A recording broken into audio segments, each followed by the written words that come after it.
Hello everyone, and today's video we'll be having a look at the latest heat wave with the latest weather models with the GFS, GM, and the ECMWF one. We'll mainly be focusing on those ones today, as I do want to see how this heat waves unfolds, and I'm sure you do as today as well. So to start with this video, to summarize what we'll be looking at the GFS chart, which is one of the weather models, the GM chart, which is another weather model, and our last but final weather chart, the ECMWF chart. But first, the GFS chart, 384 hours ahead. We aren't going to go that far today.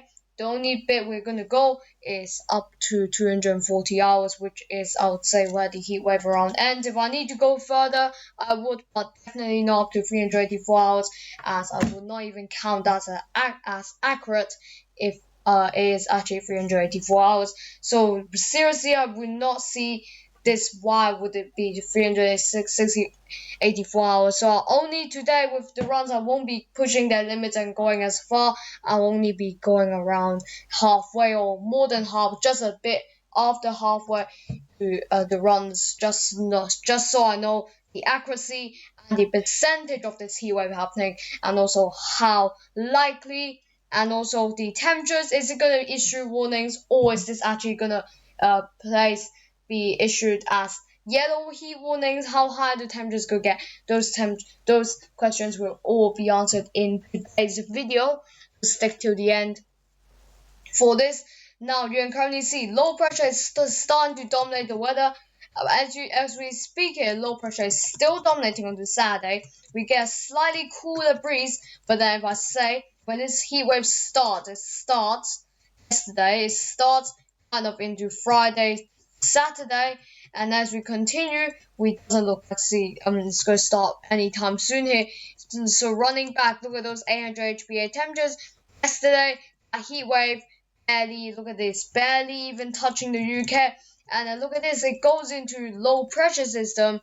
I did go a bit up to 240 hours ahead, and that was because I do want to look at heat waves go develop a lot. But those temperatures doesn't really look high for really the time for actually to be a classic heat wave, which those temperatures only 29-30 degrees, which was significantly lower than what we were looking at yesterday. Let's rewind to 11th of July, where we start to see this heat wave, or even 10th on Thursday, or even a bit earlier. Nope, on the 10th on Thursday is where we start to see this heat wave. After that, we see highs of 28-29 degrees coming in off the coast on the UK there. Down towards the coast could actually be isolated up to 30 degrees, if not higher, because it is warmer down there. And as we continue this, you can currently see most of England is basically covered in, I would say, nearly 30 degrees, if not over. To Friday, you can see very similar temperatures, around high 20s, localized exceeding 30 degrees, pretty similar temperatures. Again, some of places will break the heatwave threshold, obviously, but not as severe as what we've seen last time. So that's like one of the weather models not taking it that seriously, but could not start that sentence. Could this be our third heat wave? With this run, I wouldn't say it was an actual very severe heat wave.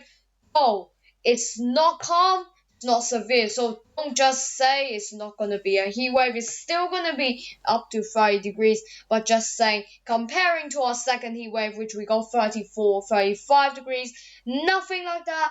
But instead, what we'll see is localized 30 degrees, if not 27, 28 degrees for most parts of the UK. But then as we continue this onto a day further, it does go a bit 1-2 degrees high with 30-31 degrees. Basically for the southern coast, again, as it is colder, as it is hotter. And as we continue this, you can currently see 30-31 degrees continuing to dominate onto 14th of July. It does start to fade, and this is where I'll end this run on here. But if we look at the Cape levels, we'll actually see if these thunderstorms have the potential to develop at all. 12th of July not looking pleasant. no, sorry, 11th of July not looking pleasant. 12th of July, we could see something spark up for Wales, for Northern Ireland and Republic of Ireland, and Scotland and Midlands as well, as we could see low to mid line, low line levels of Cape there for these kind of regions that I just mentioned. Now, this is not a 100% scenario that will happen. There, of course, will be some changes to this if we see any updated changes.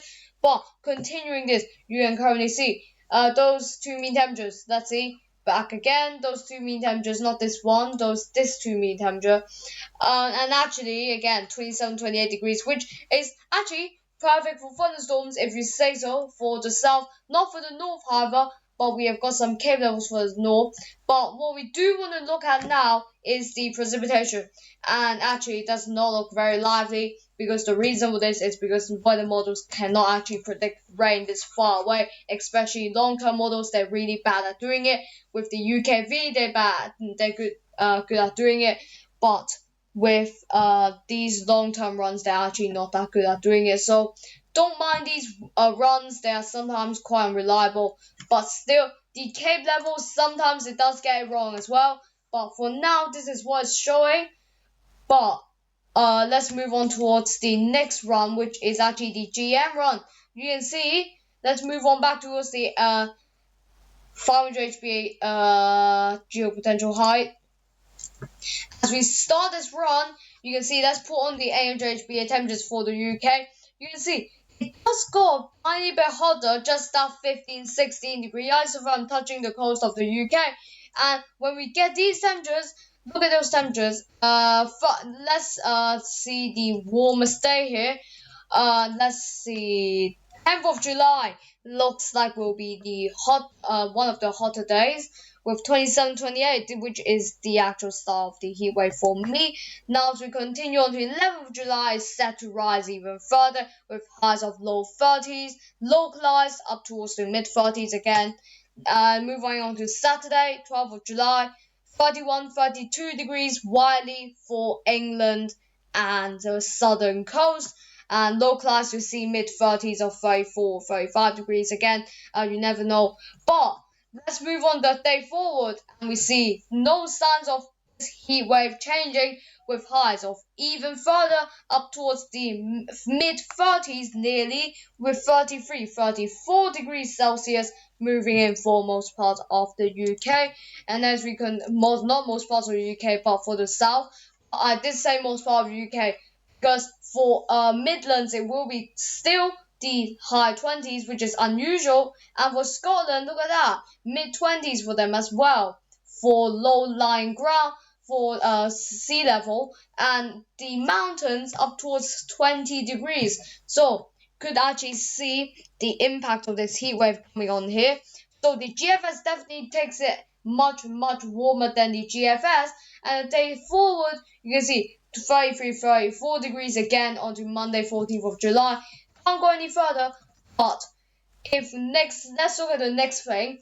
As we see, if this is the Cape level, same thing with the GFS chart.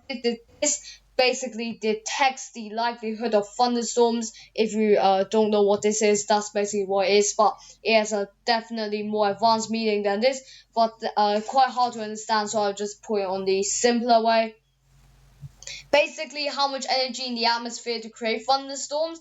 And as we continue this, thunderstorms and heat, when you get heat, you know thunderstorms is going to happen. It has happened before so many times already.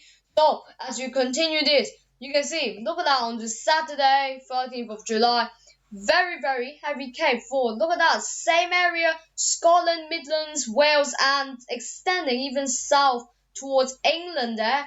And basically the whole Republic of Ireland on this. But again, let's look at the precipitation. Again, pretty bad at predicting it. But with the Cape levels, it does go pretty stormy up here. And we could as well see some isolated thunderstorms, and not some severe thunderstorms or even some warnings being taken place here. Skipping a day further, same thing happens for Scotland and the Midlands, as we see temperatures for them 27, 28 degrees. For Scotland, tiny bit colder, 20, 21 degrees. But still, this energy can still spark up thunderstorms, especially for areas that doesn't usually get this amount of heat. So we could definitely be looking into that into next video, which will be tomorrow. But now let's move on towards the ECMWF run. The ECMWF run always kind of set apart from the other runs and doesn't like to be the same. So we'll see today's run, and then looking at this now 144 hours ahead, we do get southerly winds coming in, which yesterday we don't see that, with highs of 27, 28, 29 degrees in 29 degrees in central London. Now continuing a day forward, 30, 31 degrees for again the south and the southern coast, which is again heatwave threshold bypassed already, which is pretty much the same kind of temperatures we were looking at with the ECMWF. Now continuing a day ahead, 13th of July, 31, 32 degrees. And then look at this, maximum or minimum temperatures at nighttime will be minimum and at daytime will be maximum. So if we go for the day, 31, 32 degrees maximum for Sunday 13th of July, continuing a day ahead, even hotter with highs of 33, 34 degrees. Sorry, cannot speak this video, I do not know why. Continuing a day ahead, 26, 27, back to that kind of region. So predicted from all of those weather models put into a general prediction, just so this is a prediction, this is not a like an actual one from the Met Office official website, but this is just my own prediction on what's going to happen based on all of these runs. And the main thing which is going to happen, I think will be that this heat wave will start from 10th of July, if not earlier for some of the runs, all the way up towards 15th of July, which is on this day right here, which that's where it ends. For a 5-day period, all the way from Thursday this week to Tuesday next week. So we could as well see this. But actually, the next thing I want to talk to you about is how high those temperatures are going to get. We are still pretty uncertain on how high it's going to get, whether or not it's going to reach mid-30s. Is it going to be? But most part of the runs is showing around threshold, heat wave threshold. So this could be our third heat wave, and pretty likely to be our third heat wave, with highs of 31, 32 for most weather models, with some of them peaking up to 33 or 34 in some places. And also, last question, how likely is this heat wave going to happen? I would say a 50-50 chance. We are still seeing uncertainties, and keep in mind, this is nearly a week away from the start to the end of the heat wave, so there is definitely going to be uncertainties to this as we look into this tomorrow. And I might also as well look into the thunderstorm risk which will be happening during the heat wave. Not uncommon thing, definitely common. So thanks for watching this video, and until next time, goodbye.